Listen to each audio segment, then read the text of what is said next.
You know, Ernest Holmes, a number of years ago, spoke our spiritual movement into being with a very classic statement. He said, "There is only one life.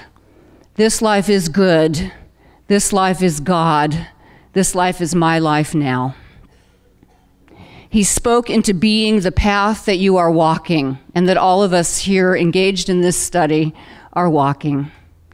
And you are called to be the light of this truth and to stand in this world as women who know the truth of the goodness of this divine life that we are living, and to share the happy news of it with the people who gather around you, who are called into your sphere of influence.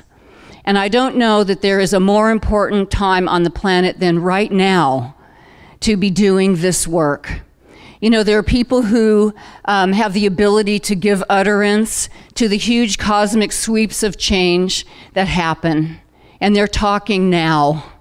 And what they're saying is that we are in a time of profound change, when a huge spiral of Earth's herstory, as opposed to history, Earth's herstory, which is the same as a dimension, which is the same as a frequency of vibration, which is the same as level of consciousness, all of that is completing right now. And if you feel into the cells of your being, you know it's so. And we are watching structures in our society and in our culture fall. We are watching things that have existed for a long time begin to crumble. And people on the inside are feeling the change. And there is uncertainty, and there are moments of fear, and there is a sense of wandering within, as if what has been is not quite wrong, but not quite exactly right anymore, and something new is whispering. And it is into this profound time of change that you arrive with the newness of ministry strong in you. The newness of ministry strong in you. And you have been seeded with our principles. And you know the truth of the unity of all life, and the beauty and the divinity of individual being, and the power of consciousness to create. And most of all, you know the sacredness of all of life.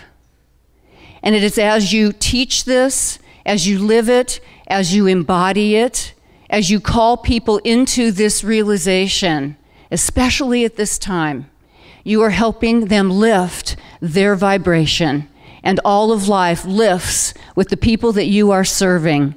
And in the lifting is the ushering in of the brand new spiral of Earth's story and dimension and frequency of vibration and level of consciousness. This is a big thing.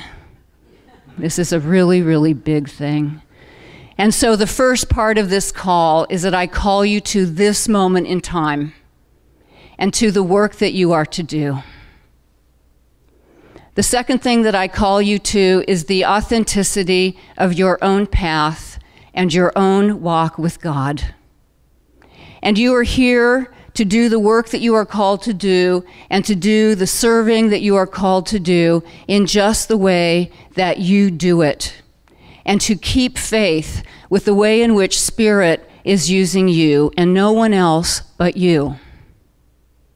I ask you to be willing to undergo all of the transformations that Spirit has asked of you. You have been willing and is about to ask even more. And that you be patient with the packages in which your healing comes.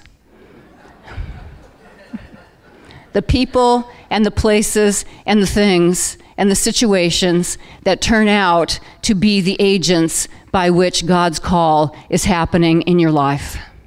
I ask you to be patient and to surrender quickly, because it goes much easier that way.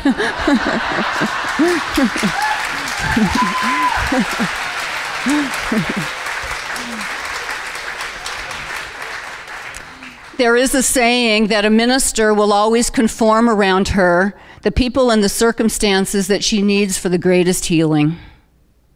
And so it is to surrender to this process, to see it for what it is, to be as graceful as you can, and to keep doing the work of knowing the truth and speaking the truth and living the truth, no matter what it is. I ask you to stand powerfully in this world as women in spiritual leadership, and to find within yourselves the classic feminine powers of caring for and caring about relationships and being collaborative.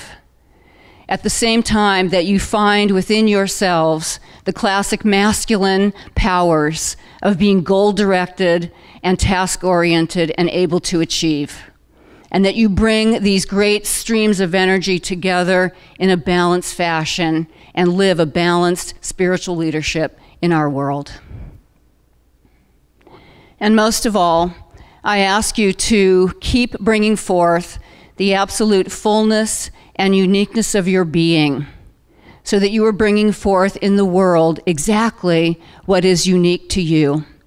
Because what the world does not need now is a repeat performance of what anyone else has done or will be doing.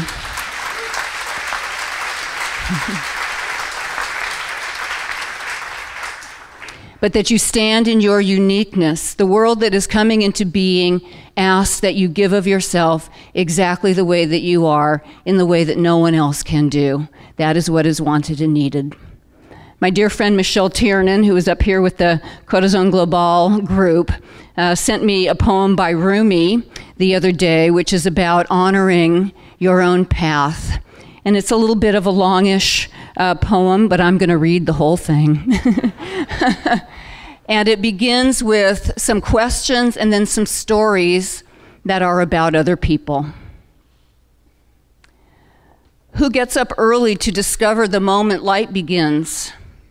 Who finds us here circling, bewildered like atoms? Who comes to a thirsty spring and finds the moon reflected in it? Who, like Jacob, blind with grief and age, smells the shirt of his lost son and can see again? Who lets a bucket down and brings up a flowing prophet, or like Moses, goes for fire and finds what burns inside the sunrise? Jesus slips into a house to escape enemies and opens a door to the other world. Solomon cuts open a fish and there's a gold ring. Omar storms in to kill the prophet and leaves with blessings. Chase a deer and end up everywhere. An oyster opens his mouth to swallow one drop. Now there's a pearl. A vagrant wanders empty ruins. Suddenly, he's wealthy. I pause. Those are stories, wonderful stories, through time and myths about other people. And here's the point. But don't be satisfied with poems and stories of how things have gone with others. Unfold your own myth without complicated explanation, so everyone will understand the passage we have opened you. Start walking toward God. Your legs will get heavy and tired. Then comes a moment of feeling the wings you have grown lifting. And so, beloved sisters of spirit, those of us who look upon you today are inspired by you. We are inspired by who you are. We are inspired by who you are becoming. We are inspired by how God is being glorified in you. And you are looking very angelic, but we cannot see, even though we cannot see under those angelic robes, there are wings which you have grown that even now are beginning to shake and stretch, and they are readying you for flight. I know that each and everything that you do in ministry is blessed by God for the greater benefit of all life everywhere. And in you, this lifting is very beautiful. Many blessings and lots of love. Thank you.